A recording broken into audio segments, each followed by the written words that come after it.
keep watching if you want to see how to make the salmon tuna sushi royale roll.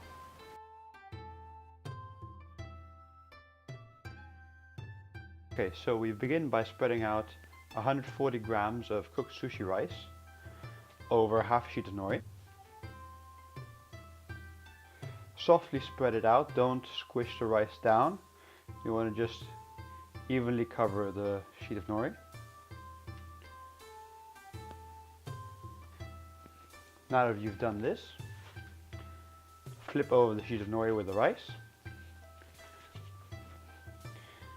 Add a piece of fresh salmon and a piece of fresh tuna. Now you add a couple slices of avocado.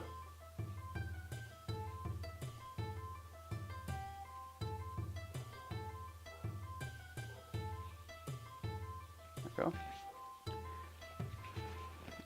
And now you roll the roll. So you simply bring over one side. With your fingers, keep the contents inside while you meet the nori to the nori. And then once it's connected, you simply just push it over. And there you go. Now firm it up with a sushi rolling mat inside a plastic bag. Now turn it and firm it up again. And then turn it back to its original position and firm it up again. And there you go, the roll. Now to make the topping of the royal tuna and salmon roll.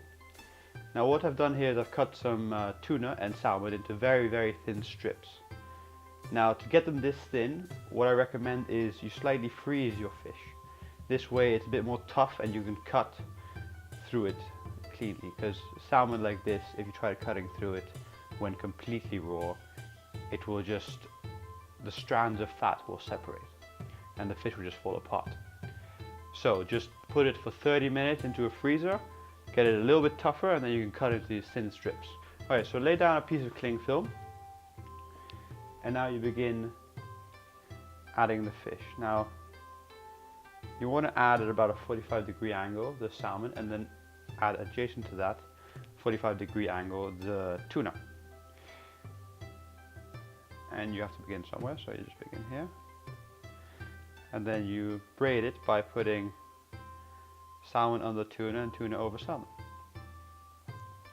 And you just keep going, you create a sort of pattern that will be like this, more or less. Okay, so over. Now this takes quite a lot of patience to make, but it's well worth it at the end, because the result is just stunning. Okay. It's like knitting with fish.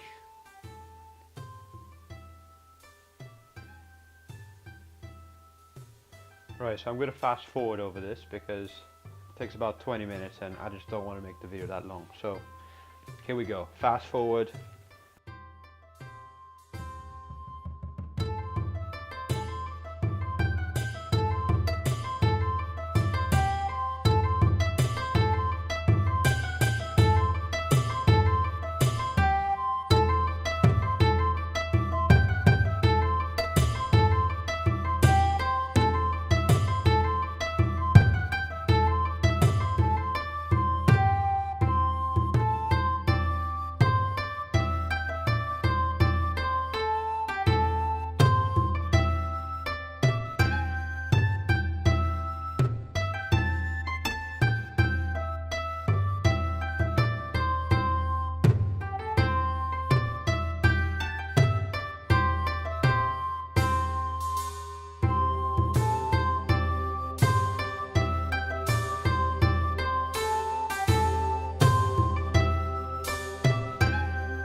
you have finished knitting the salmon and tuna together, what you do is you take some chives and you place them more or less where you believe you're going to cut the pieces of the roll.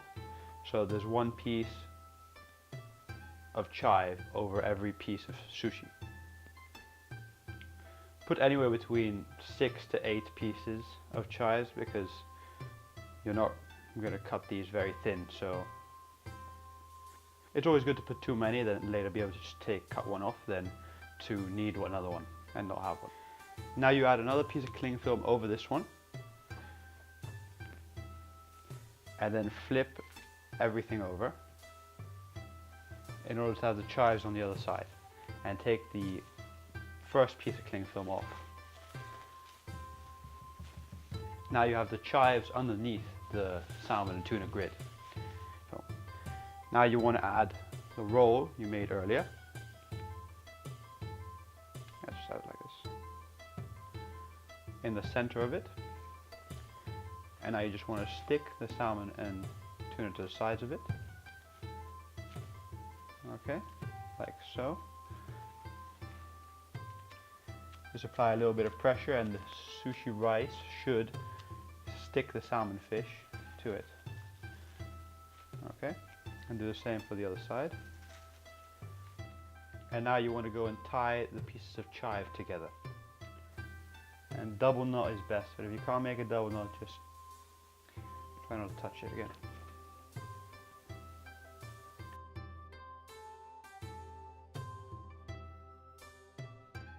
What you want to do is gently flip over the sushi roll.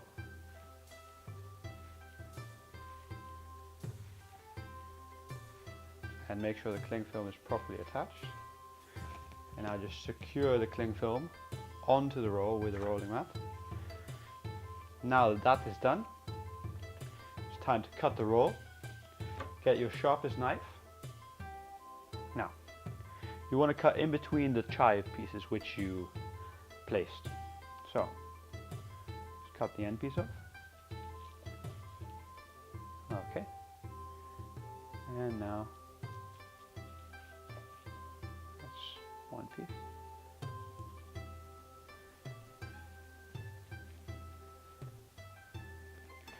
There we go, now that the cuts are all done, discard the end pieces because they're just going to fall apart. And this is the end result. Beautifully cut. Amazing new sushi roll.